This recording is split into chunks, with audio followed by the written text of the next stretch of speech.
안녕하세요. 최고 수익률입니다. 오늘은 이번 주 손흥민 선수가 영국과 한국뿐만 아니라 전 세계 축구 팬들을 발칵 뒤집어 놓은 이 초대형 뉴스들을 한 번에 전해드리겠습니다. 첫 번째 소식입니다. 영국의 팀토크는 2일 독일 트랜스퍼 마크들을 이용해서 토트넘 팀 내 선수 가치를 공개했는데 팀 최고 에이스인 손흥민이 공동 3위에 그치는 충격적인 일이 벌어졌습니다. 이번 시즌 팀을 떠난 해리케인을 대신해서 주전 공격수로 나서고 있는 손흥민은 토트넘 팀 내에서 절대적인 존재감을 과시했습니다. 공격의 중심으로 많은 골을 터뜨리기도 하지만 팀 내 주장으로 엄청난 영향력을 보여서 팀 내 최고의 주장이라는 극찬을 듣고 있습니다. 실력과 리더십을 모두 겸비한 주장 손흥민이지만 트랜스포 마크드의 평가는 다소 많이 박혔습니다. 이 매체는 손흥민의 팀 내 가치에 대해서 대양 쿨루셉스키와 함께 5천만 유로 약 715억 원으로 공동 3위로 책정했습니다. 말도 안 되는 가치 책정이죠. 손흥민도 자신의 가치를 제대로 인정해주지 않는 토트넘에 남아있지 않을 수 있다는 놀라운 기사도 나왔습니다. 23일 글로벌 매체 퍼포트는 지난 9월 터진 손흥민의 레알 마드리드와 이적설을 재조명하며 손흥민은 현재 토트넘의 상징과 같지만 조만간 토트넘을 떠날 수 있다고 전했습니다. 그러면서 손흥민이 곧 32세에 접어든다는 사실을 감안할 때 토트넘은 적절한 가격의 오퍼가 오면 토트넘 최고 스타를 다른 팀에 팔 수도 있다며 해리케인을 바이에른 뮌헨에 팔며 스쿼드 전체를 재건한 것과 같은 이치다 라고 전했습니다. 자, 그런데 이렇게 혼란스러운 시기에 빈살만이 등장한 것입니다. 시민구단으로 운영되는 이 레알 마드리드는 오랫동안 지속된 스페인 경제 악화로 더 이상 예전의 자금력이 없습니다. 절대 토트넘 레비 회장이 만족할 만큼의 이적료를 제시하지 못하게 됐죠. 자, 그런데 재산만 무려 3천조 원에 달하는 것으로 알려진 빈살만 사우디 왕세자가 나서자 난리가 나버렸습니다. 그동안은 소문만 무성했지만 구체적으로 그가 어떤 조건을 제시할지 밝혀지지 않았었는데요. 이번에는 너무나 자세하게 공개돼 화제가 되고 있습니다. 스포츠 전문 매체 ESPN은 소식통을 인용해 사우디 프로축구팀 아리티아드가 손흥민을 영입하기 위해 6천만 유로, 약 840억 원의 이적료와 보너스를 준비하고 있다라고 20일 전했습니다. 이 매체에 따르면 아리티아드는 손흥민에게 연봉 3천만 유로, 약 420억 원의 4년 계약을 제안했습니다. ESPN은 사우디 축구 프로팀들은 잉글랜드 프리미어리그 스타들에게 관심을 보이고 있다. 손흥민도 사우디 프로팀들이 주목하는 선수 중 한 명이라고 전했습니다. 손흥민과 토트넘의 계약 기간은 2025년 6월까지로 1년 6개월 정도 남아 있습니다. ESPN은 토트넘은 아리티아드의 제안에 관심이 없는 상황이어서 손흥민 관련 협상 진행이 어려움을 겪고 있다라고 전했습니다. 자, 그런데 빈살만 왕세자의 제안은 더욱 파격적입니다. 케인이 바이에른 뮌헨으로 이적할 때 토트넘이 받은 이적료가 무려 1748억 원, 여기에 케인은 뮌헨으로부터 주급 7억 원, 연봉으로 계산하면 약 365억 원을 받기로 했습니다. 자, 그런데 빈살만이 손흥민의 제시한 금액은 이를 압도적으로 웃돌고 있다는 놀라운 소식이 전해졌습니다. 이적료 2,500억 원 이상에 손흥민의 주급은 9억 원 이상. 현재 손흥민이 토트넘으로부터 받는 금액의 3배에 달하며 해리케인을 압도하는 연봉과 이적료로 손흥민을 뉴캐슬로 영입할 수 있다는 것입니다. 심지어 빈살만은 손흥민을 꼭 영입하기 위해 조만간 곧 한국을 직접 방문할 수도 있다는 놀라운 소식까지 전해졌는데요. 빈살만 왕세자가 토트넘 구단을 통째로 사려고 했다는 소식도 전해져 전 세계 축구 팬들을 발칵 뒤집어 놓았습니다. 토트넘 웹진 SB 네이션은 빈살만 왕세자가 토트넘의 구단 매각 의사를 문의했고 다니엘 레비 회장은 약 6조 원에 달하는 금액을 제시했지만 협상이 결렬됐다는 것입니다. 유럽 축구협회 규정상 한 명이 2개의 구단을 소유하지 못하기 때문에 빈살만은 토트넘을 살 수 있다면 뉴캐슬을 팔려고도 한 것이죠. 하지만 협상이 결렬되면서 빈살만은 토트넘의 핵심에 손흥민에 집중하기로 한 것으로 정해졌습니다. 빈살만이 이렇게까지 무리해서 손흥민에 집착하는 이유는 너무나도 놀랍습니다. 벨링엄과 홀란드, 음바페, 레시퍼드와 함께 손흥민의 유니폼이 세계에서 가장 많이 팔리는 유니폼 탑5로 선정됐습니다. 토트넘에서 8년 넘게 뛰고 있는 손흥민은 오랜 시간 꾸준히 뛰어난 활약을 펼치면서 영국 현지 팬들로부터 많은 사랑을 받고 있을 뿐 아니라 많은 국내 팬들도 한국 최고의 축구 스타 손흥민을 직접 보기 위해 영국을 수도 없이 방문했습니다. 경제 효과가 상상을 초월할 정도로 어마어마합니다. 명실상부 토트넘 최고의 스타인 손흥민은 팬들의 열렬한 지지에 힘입어 10월 한 달 동안 유럽에서 유니폼을 5번째로 많이 판 축구선수로 등극하면서 자신의 인기를 증명했습니다. 이뿐만 아니라 손흥민 한 명 때문에 지난 시즌 8위라는 부진한 성적에서 갑자기 EPL 1위라는 대변신을 한 토트넘. 다른 구단들은 우승하기 위해 손흥민보다 비싼 선수들을 수도 없이 많이 데려오고 있는데 실패하고 있죠. 빈살만이 손흥민을 제시하는 이적료 2,500억 원 이상과 주급 9억 원 이상은 전례가 없을 정도로 높은 금액이긴 하지만 손흥민 한 명을 데려와 뉴캐슬이 EPL에서 우승할 수 있다면 엄청나게 효과적인 베팅인 것입니다. 게다가 손흥민을 따르는 수많은 전세계 축구팬들의 수까지 고려한다면 손흥민을 통해 얻을 수 있는 빈살만의 수익은 1년 1조 원 이상으로 이보다 더 좋은 투자는 없다고 판단한 것입니다. 실제로 시즌 개막 전만 해도 토트넘은 우승 확률 1.5%의 리그 7위로 예상됐습니다. 지난 시즌 성적과 케인 이탈을 감안한 전망이었는데요. 개막 후 3개월여가 지난 현재 상황은 확 달라졌습니다. 10라운드를 마친 시점에서 토트넘의 우승 확률은 50%로 상승했습니다. 바로 손흥민 때문. 포스테코글루 감독은 지난 2015년 호주 대표팀 감독을 맡았을 때 아시안컵에서 손흥민이 호주를 상대로 골을 넣었을 때 이미 그에게 반했다고 털어놓았습니다. 포스테코글루는 2015년 아시안컵에서 소니 우리 호주를 상대로 골을 넣었다. 그때 이미 충분했다. 그때 얼마나 소니 이 대단한 스코어러라는 것을 내 눈으로 직접 봤다. 더 이상의 증거는 필요하지 않았다. 그때부터 손을 계속 따라다녔다 라고 고백했습니다. 그는 또 공격수들에게 찾는 것은 그들의 골이 위협적인가 하는 것이다. 손은 항상 위협적인 공격수였고 좋은 마무리 능력을 가진 선수였다. 이 소니가 케인을 대체하기 위한 유일한 선택은 아니었지만 가장 적합한 사람이었다. 소니와 더 많이 플레이할수록 더 나아질 수 있다. 그는 우리에게 엄청난 재산이라며 예찬론을 펼쳤습니다. 심지어 오는 화요일 토트넘과 경기를 하게 된 첼시의 포체티노 감독, 이 적으로 옛제자 손흥민을 만나게 됐는데요. 포체티노 감독은 우리 팀의 센터백이 손흥민을 막아야 한다. 우리 모두가 손흥민을 안다 라며 환상적인 선수고 EPL 최고의 선수 중 하나라고 평가했고, 이어서 손흥민이 우리와 경기에서는 훌륭한 밤을 보내지 못했으면 한다 라고 덧붙여 웃음을 자아냈습니다. 빈살만은 손흥민뿐만 아니라 최근 돌풍을 일으키고 있는 이 황희찬까지 영입을 노리고 있는 것으로 알려졌습니다. 처음에 울버햄튼으로 옮긴 황희찬은 팬들의 야유를 받는 신세였지만 이제는 홀란드도 못한 기록을 달성했다는 극찬을 받고 있습니다. 스카이 스포츠는 황희찬은 최근 6번의 프리미어리그 홈경기에서 모두 득점했고 그중 5번은 올 시즌 홈경기였다. 황희찬의 잘츠부르크 동료였던 홀란드도 해내지 못한 기록이다. 황희찬보다 홈경기 연속 득점 기록이 많은 선수는 살라가 유일하다라고 언급했습니다. 두 번째 소식입니다. 이적료 2,500억 원 이상, 주급 9억 원 이상이라는 파격적인 조건으로 손흥민을 뉴캐슬로 영입하려던 빈살만의 계획이 완전히 박살나버렸습니다. 바로 이 남자 때문입니다. 이 셰이크 자심이 회장으로 있는 QIB는 현재 영국을 포함한 전 세계에 본사를 두고 있습니다. 셰이크 자심의 아버지인 하미드 빈 자심 빈 자바르 알타니는 2007년부터 2013년까지 카타르 총리를 역임했습니다. 셰이크 자심은 영국 샌드허스트에 있는 왕립 육군사관학교에서 교육을 받았고 이 사관 후보생으로 졸업을 했습니다. 이전에는 스위스 금융기관인 크리트 스위스 에이즈의 이사회 멤버였습니다. 특히 어렸을 때부터 영국 축구에 빠져있던 것으로 전해졌습니다. 셰이크 자심의 아버지가 정말 유명한데요.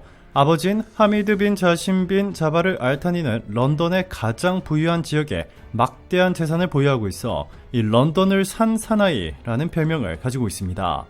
해로즈 백화점과 영국에서 가장 높은 빌딩인 더 샤드 등 런던 고가 부동산들을 싹쓸이했죠. 이전에는 카타르 국부펀드의 대표였으며 카타르 총리를 지낸 인물입니다. 이 셰이크 자심은 원래 맨체스터 유나이티드를 사려고 했습니다. 잉글랜드 프리미어리그 맨체스터 유나이티드가 심각한 상태에 도달했는데요. 지난해 11월부터 추진해오던 매각 작업이 막판에 엎어지고 나서 주가가 급락했고 급기야 구단의 부채가 10억 파운드, 약 1조 6,648억 원에 이르게 됐습니다. 이 맨유를 소유하고 있는 글레이저 가문의 막장 운영의 결과입니다. 맨유 팬들이 그토록 이 글레이저 아웃을 부르짖는 이유입니다. 영국 매체 더 선은 11일 맨유가 인수 협상 중단 여파로 주가가 폭락하면서 구단 부채가 10억 파운드에 이르렀다고 보도했습니다. 한때 미국 경제지 포브스가 선정한 세계 구단 가치에서 1위를 기록했던 맨유가 완전히 몰락해버린 것입니다. 원흉은 역시 맨유의 소유주인 글레이저 가문입니다. 글레이저 가문은 지난 2005년 맨유를 인수한 이래 최악의 구단주라는 팬들의 악평을 받고 있습니다. 구단 가치와 선수 육성, 팀 성적 등 모든 면에서 최악의 운영을 하고 있습니다. 글레이저 가문의 막장 운영은 지난해 말부터 시도한 구단 매각 협상을 무효화하면서 정점에 달했습니다. 글레이저 가문은 지난해 11월 맨유를 시장에 내놨습니다. 이후 잉글랜드 최고 갑부인 짐 래클리프 이네오스 회장과 카타르 왕족이자 카타르 이슬람은행 소유주인 셰이크 자심 빈 하마드 회장이 맨유 인수에 나섰습니다. 이 치열한 2파전 양상은 셰이크 자심 측의 승리로 굳어지는 듯 했습니다. 그러나 글레이저 가문이 막판에 판을 깨버렸습니다.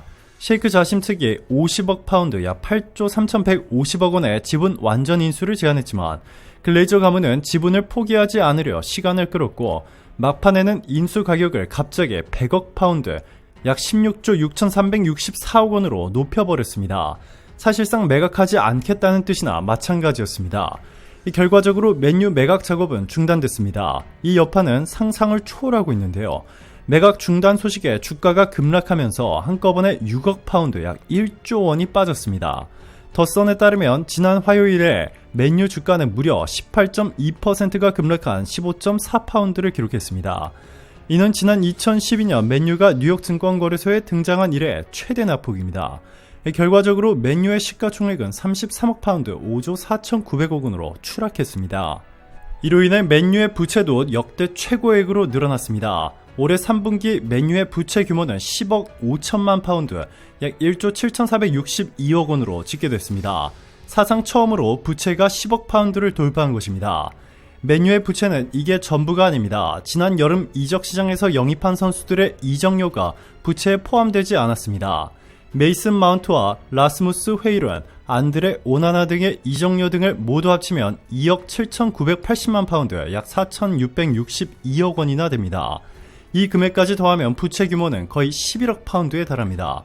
맨유의 살림이 사실상 거덜났다는 뜻이죠. 문제는 이런 상황임에도 글레이저 가문의 야욕은 여전하다는 점입니다. 소식통에 따르면 글레이저 가문은 이번 겨울에 다시 한번 맨유 매각을 추진할 계획인데, 하지만 화가 끝까지 날 대로 난 이 셰이크 자심은 더 이상 맨유를 사지 않고 대신 토트넘을 사려 한다는 파격적인 소식이 전해졌습니다. 맨체스터 유나이티드 인수 경쟁에서 물러난 카타르의 셰이크 자심 빈 하마드 알티니가 토트넘 후스퍼 인수에 관심을 돌렸다는 소식이 전해졌습니다. 영국 풋볼 런던은 15일 토트넘의 인수 논의가 소용돌이치고 있으며, 특히 최근 엔제 포스테코글루 감독 아래에서 화려한 시즌을 시작하면서 투자자들에게 매력적인 선택지가 되고 있다라고 보도했습니다. 이어서 토트넘은 최근까지 맨유에 5번 입찰을 한 것으로 알려진 셰이크 자심이 올드 트래포드를 장악하려는 시도에 실패하면서 새로운 선택이 됐다. ESPN 마크 오그덴 기자에 따르면 셰이크 자심과 그의 측근들은 토트넘을 인수 타겟으로 지정했다라고 덧붙였습니다. 오그덴 기자는 셰이크 자심 측이 프리미어리그 구단 인수에 너무나 적극적이라고 전했습니다. 그는 셰이크 자심 측은 프리미어리그 발자국을 원한다. 최근 누군가 내게 카타르가 맨유를 사지 않는다면 결국 토트넘을 살 것이라고 말했다. 그는 아부다비가 맨체스터 시티를 소유하고 사우디아라비아가 뉴캐슬 유나이티드를 갖고 있고 카타르가 토트넘을 인수한다면 세 개의 클럽이 독립적으로 선전할 수 있는 상황이 될 것이라고 언급했습니다. 셰이크 자신만이 토트넘 인수에 관심을 갖는 것은 아닙니다. 이 풋볼 런던의 미국계 이란 억만장자 잠 나자피가 회장을 맡고 있는 MSP 스포츠 캐피탈도 토트넘 인수와 관련이 있으며, 이 전설적인 래퍼 제이지도 클럽을 입찰하고 싶다는 이야기가 나왔다라고 설명했습니다. 토트넘은 다양한 인물의 구단 지분을 나눠 갖고 있는 구조입니다. 매체는 현재 소유그룹 내 가장 대중적인 인물인 다니엘 레비 회장은 ENIC의 86.65%의 지분 중 30% 미만을 보유하고 있다라면서 토트넘은 과거에도 클럽을 향한 제안을 거절했다며, 레비 회장의 과거 인터뷰를 소개했습니다. 레비 회장은 지난 몇 년 동안 많은 사람들이 제안에 관심을 가졌지만 실제로 제안은 한 번도 없었다. 세계 모든 지역, 극동, 중동, 미국 등의 관심사 중 아무도 우리 협상 테이블에 오르지 못했다 라면서 우리는 이사회로서 이 클럽의 관리인일 뿐이다. 우리는 그것을 다른 차원으로 발전시키고 싶다. 지난 20년 동안 우리는 자본 프로젝트와 팀에 많은 투자를 했고 누군가가 우리를 다른 차원으로 데려갈 수 있다고 느낀다면 그 제안을 살펴볼 것이라고 밝힌 바 있습니다. 또한 그는 나는 토트넘을 떠나는데 관심이 없다. 하지만 누군가가 제안한다면 고려할 의무가 있다. 나와 관련된 것이 아닌 구단에 무엇이 옳은지에 대한 것이다. 우리는 약 13.5%를 소유한 3만 명의 주주가 있다. 우리는 이 클럽을 마치 공기업처럼 운영한다. 누군가 토트넘 이사회에 진지한 제안을 하고 싶다면 우리의 주주들과 함께 고려할 것이며 그것이 클럽 이익에 부합하다고 느낀다면 우리는 무엇이든 할 것이다 라고 설명했는데요. 손흥민의 대활약 덕분에 토트넘이 이번 시즌 EPL 1위에 오른 만큼 셰이크 자심은 이전에 맨유에 제시했던 금액보다 압도적으로 높은 금액을 제시할 것으로 전해지면서 레비 회장의 매각 가능성이 매우 높아진 것으로 전해졌습니다. 또한 카타르 현지 매체들은 새로운 구단주가 될 자심에 특히 손흥민에 높은 관심이 있다며 주변 관계자들의 아니 이런 선수가 고작 주급 3억을 받고 있다고? 라고 놀라워하며 대대적인 변화를 예고한 것으로 알려졌습니다. 세 번째 뉴스입니다. 홈팀 토트넘은 4-2-3-1 포메이션으로 시작했습니다. 손흥민, 브레넌 존스, 제임스 메디슨, 데얀 쿨룹세스키, 이브 비수마, 파페사르, 데스티니 우도제, 미키 반더벤, 크리스티안 로메로, 페드로 포로, 굴리엘로 비카리오가 선발 출전했습니다. 원정팀 첼시는 4-3-3 포메이션으로 맞섰습니다. 라힘 스털링, 니콜라 잭슨, 콜파머, 엔소 페르난데스, 코너 갤러거, 모이세스 카이세이도, 리바이 콜윌, 티아고 실바, 악셀 디사시, 리스 제임스, 로베르트 산체스가 선발 명단을 꾸렸습니다. 토트넘이 선제골을 터뜨렸습니다. 전반 6분 우측면에서 공을 잡은 쿨루셉스키가 주춤주춤 전진한 뒤 왼발 슈팅을 때렸습니다. 공은 수비에 맞고 크게 굴절되며 골문 안으로 빨려 들어갔고 행운이 따른 득점이었습니다. 비카리오가 첼시의 추격을 허용하지 않았습니다. 전반 11분 포로가 수비 지역에서 헛발질하면서 공을 뺏겼습니다. 그 덕분에 잭슨이 박스 안에서 공을 잡은 뒤 침착하게 수비를 제치고 슈팅을 날렸습니다. 골과 다름없는 장면이었지만 골키퍼 비카리오가 놀라운 반사신경으로 막아냈습니다. 자, 그런데 첫 번째 황당한 일이 벌어졌습니다. 이 전반 13분 사르 비수마 존슨으로 이어지는 깔끔한 패스 플레이로 왼쪽 측면이 열렸고 존슨은 그대로 박스 중앙으로 낮고 빠른 얼리 크로스를 보냈습니다. 이에 뛰어들던 손흥민이 정확한 오른발 슈팅으로 마무리했는데요. 그런데 마이클 올리버 주심은 이를 오프사이드라 판단하며 득점으로 인정하지 않았습니다. 자, 그런데 여기에 영국 스카이 스포츠가 이 VAR을 정확히 분석했고 여러 각도로 확인한 결과 손흥민은 사실상 옵사이드가 아니었습니다. 이 첼시 수비수와 손흥민이 정확히 같은 라인에 있었기 때문에 옵사이드가 절대 아닙니다. 여기 국제축구심판협회가 내놓은 옵사이드 룰을 보시면 옵사이드에 대해 이렇게 말하고 있습니다. 옵사이드 위치에 있는 것 그 자체로는 반칙이 아니다. 어떤 선수가 볼과 두 번째 최종 상대편보다 상대 골라인에 더 가까이 있다면 옵사이드 위치에 있는 것이다. 어떤 선수가 자기 진영에 있거나 혹은 두 번째 최종 상대편과 동일 선상에 있거나 혹은 두 명의 최종 상대편들과 동일 선상에 있다면 옵사이드 위치가 아니다 라고 분명히 명시되어 있습니다. 자, 그런데 이후 더 황당한 일이 벌어지기 시작했습니다. 로메로가 공을 걷어내다가 엔소 발목을 가격하게 됐는데요. 첼시의 페널티킥이 주어졌습니다. 자, 그런데 더 큰 문제는 주심이 직접 온필드 리뷰를 본 뒤 페널티킥과 다이렉트 퇴장을 선언했다는 것입니다. 로메로가 엔소의 발목을 가격한 만큼 이 페널티킥은 그렇다 쳐도 이 로메로가 공을 노리고 있었던 와중에 첼시의 엔소 선수와 마찰이 생겼기 때문에 이 전혀 고의성이 없으므로 레드카드를 받을 만한 상황은 전혀 아니었습니다. 이에 손흥민이 심판에 적극적으로 항의했지만 소용없었습니다. 마이클 올리버 주심은 자신은 전혀 잘못한 게 없다며 뻔뻔한 태도를 보였고 이 장면은 토트넘 팬들뿐만 아니라 전 세계 축구 팬들을 분노하게 만들었습니다. 순식간에 10명으로 싸우게 된 토트넘. 엔지 포스테코글루 감독은 곧바로 존슨을 빼고 에릭 다이어를 투입하며 수비 라인 정비에 나섰습니다. 다이어의 올 시즌 첫 출전이었습니다. 악재는 여기서 끝이 아니었습니다. 전반 41분 메디슨이 혼자 발목을 잡고 드러누웠고 3분 뒤엔 반더벤이 스프린트하다가 오른쪽 허벅지 뒤쪽을 부여잡고 쓰러졌습니다. 급하게 달리다가 햄스트링 근육에 문제가 생긴 것처럼 보였습니다. 토트넘은 급하게 두 선수를 빼고 피에르 에밀 호이비에르와 우측 풀백 에르메송 로얄을 넣었습니다. 수적 열세에 처한 데다가 다이어 에르메송 조합으로 중앙 수비수를 꾸린 상황. 그럼에도 토트넘은 내려앉지 않고 높은 위치에 라인을 형성하며 첼시를 압박했습니다. 자, 그런데 또 충격적인 일이 벌어졌습니다. 토트넘의 우도지가 경고 누적으로 퇴장당한 것입니다. 이미 옐로우 카드를 받았던 그는 후반 9분 태클로 스털링을 넘어뜨리며 두 번째 경고를 받아 퇴장당했습니다. 캡틴 손흥민의 이 너무나도 불공평한 판정에 항의했지만 심판은 손흥민을 철저히 무시했습니다. 손흥민의 말을 들으려 하지도 않았죠.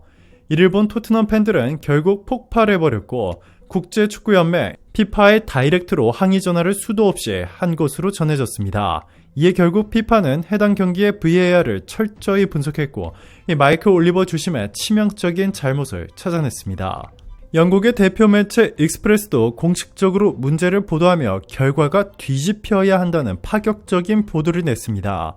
익스프레스는 첼시가 무패 행진으로 달리던 토트넘을 4대1로 이겼지만 큰 문제가 있다라며 토트넘 2명의 선수가 퇴장을 당했고 토트넘의 핵심이라 불리는 메디슨과 판더펜이 교체됐다고 전했습니다.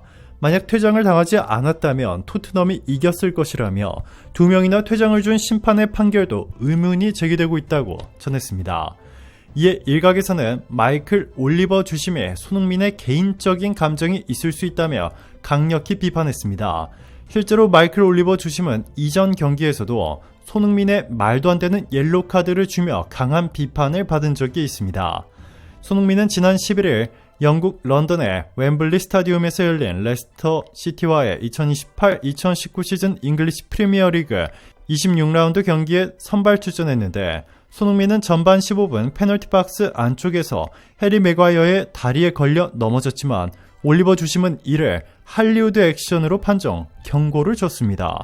경기는 손흥민의 추가골까지 터져 토트넘의 3대1로 끝났지만 이 종료 뒤에도 마이클 올리버의 황당한 옐로우 카드는 논란이 뜨거웠습니다. 결국 영국의 BBC와 스카이 스포츠 등은 손흥민이 의도적으로 다이빙하지 않았다는 의견을 냈습니다. 19일 스카이 스포츠의 사커 세터데이 쇼에 출연한 머슨 역시 마찬가지였습니다. 머슨은 올리버 주심은 손흥민에게 반드시 사과해야 한다 라면서 손흥민은 다이빙을 하지 않았고 페널티킥이 선언됐어야 했다라고 주장했습니다. 머슨은 지금이라도 주심은 손흥민에게 사과 편지를 보내야 한다 라고 덧붙였습니다. 데일리 스포츠를 포함한 일본 언론들도 마이클 올리버 심판에 대해 종종 괴팍한 판정으로 논란을 일으키는 심판이라며 경기 시작 5초 만에 경고 2장을 꺼내 퇴장시킨 적도 있다 라고 전하며 이번 경기도 토트넘이 너무 억울한 경기였다. 심판이 달랐다면 결과가 뒤집어졌을 것이라고 보도했습니다. 마지막 뉴스입니다. 2023-2024 시즌 잉글랜드 프리미어리그 시즌 초반 10경기에서 이 무패 행진을 이어가며 리그 선두권을 질주하던 토트넘 허스퍼가 드디어 11경기 만에 첫 패배를 당했습니다. 단 한 번의 패배였지만 그 후유증은 너무나도 컸습니다. 이 슈퍼컴퓨터는 이 패배로 인해 토트넘이 최종 예상 순위에서 톱4 바깥으로 밀려날 것으로 전망했습니다.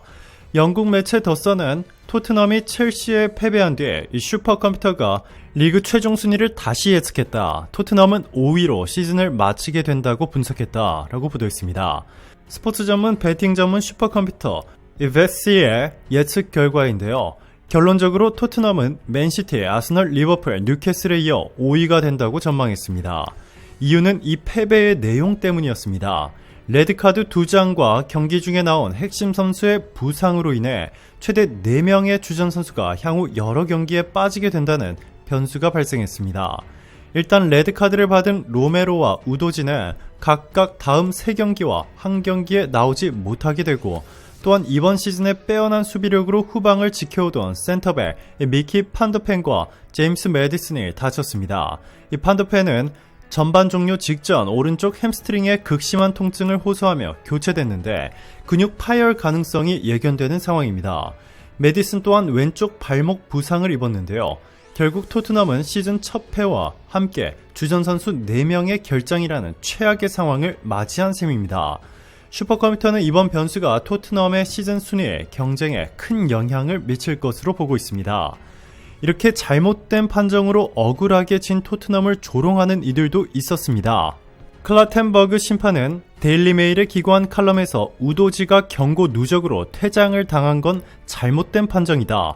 우도지는 전반 18분에 다이렉트 퇴장을 당했어야 한다. 훨씬 더 일찍 퇴장당했어야 했다. 로메로도 훨씬 더 일찍 퇴장당했어야 했다. 캡틴 손흥민이 항의를 했는데 절대 이해할 수 없다. 도대체 왜? 라며 마치 토트넘을 조롱하는 듯한 발언을 해 논란이 커지고 있습니다. 결국 토트넘의 포스테코글루 감독이 나섰습니다. 포스테코글루 감독은 자신의 감독 커리어를 걸고 이번 오심을 바로잡겠다며 모든 수단과 방법을 총동원해 강하게 항의했습니다. 포스테코글루 감독은 원래 상대팀에 대한 존중, 본인의 팀에 대한 자신감, 확고한 축구 철학, 위트 있는 유머 등을 바탕으로 논란을 만들지 않는 이 젠틀한 감독으로 유명한데요. 그랬던 그가 이번 잘못된 판정을 바로잡기 위해 180도 변신했습니다.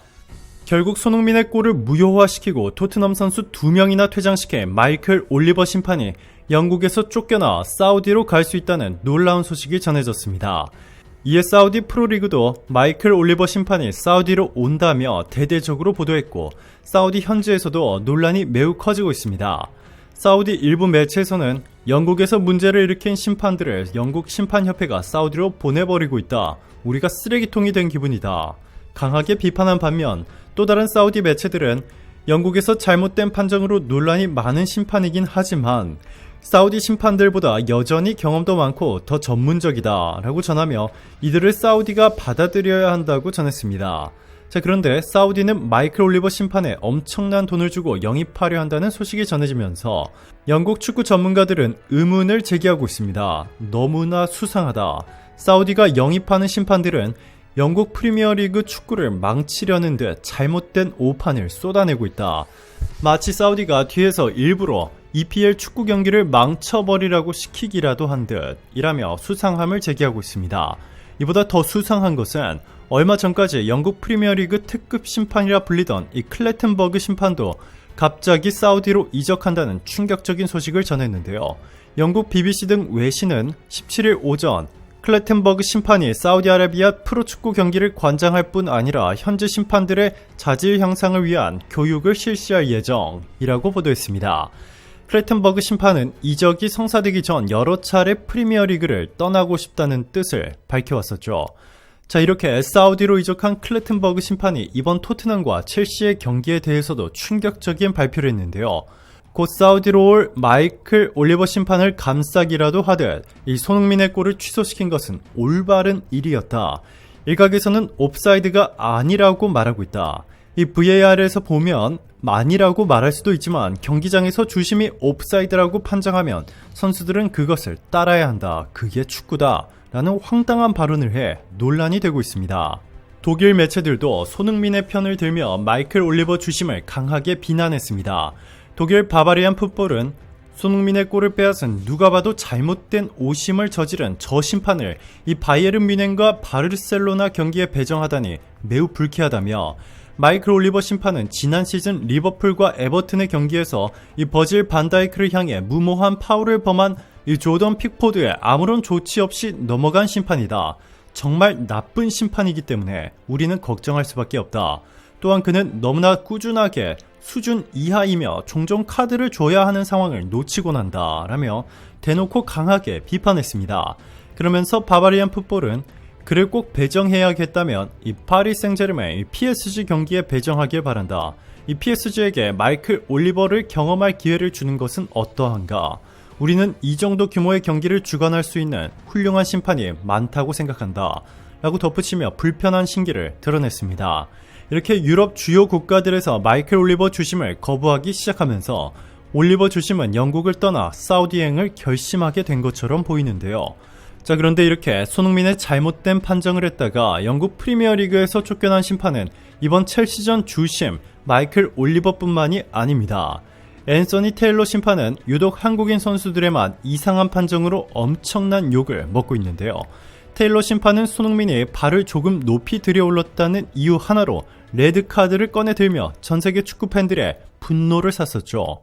그리고 얼마 전 그는 2부 리그 심판으로 강등당했습니다. 스카이 스포츠 등 영국 언론은 3일 울버햄튼전에서 황희찬에게 잘못된 판정으로 페널티킥을 선언한 테일러 주심이 이번 주말 프리미어리그 심판을 보지 못한다. 그는 프레스톤 대 코벤트리의 챔피언십 경기를 보면서 강등됐다. 그가 2부 리그 심판을 보는 것은 2019년 이후 4년 만이다 라고 보도했습니다. 2대2 무승부로 끝난 울버햄튼과 뉴캐슬의 경기에서 1대1이던 전반 45분 황희찬은 박스 안에서 공을 차려다 그만 상대 수비수 셰어의 왼발을 차고 말았다. 셰어는 그대로 넘어졌고 테일러 주심은 페널티킥을 찍었다. 하지만 비디오를 보면 황희찬이 공을 걷어내려다 다리를 접는 장면이 잡혔다. 비디오에 선명하게 플레이가 찍혔지만 테일러 주심은 비디오를 보지도 않고 판정을 고수했다. 황희찬이 PK를 허용한 장면은 명백한 오심이라는 지적이 이어졌다. BBC의 해설자이자 토트넘 골키퍼 출신 폴 로빈스는 애쉬 당초 해당 장면서 황희찬과 다른 선수의 접촉이 없었다. 악의도 의도도 없던 장면이라고 지적했고 결국 테일러 주심은 2부 리그로 강등당해버렸습니다. 일각에서는 손흥민의 골을 무효시키며 잘못된 판정을 한 마이클 올리버 주심이 2부 리그로 강등당하기 전에 먼저 사우디로 가려고 하는 것이라고 전했습니다. 2부 리그로 강등당해 자신의 커리어를 망치기 전에 도망가려는 것이죠. 오늘도 감사합니다. 이번 주말도 최고로 행복한 시간 보내시길 바랄게요.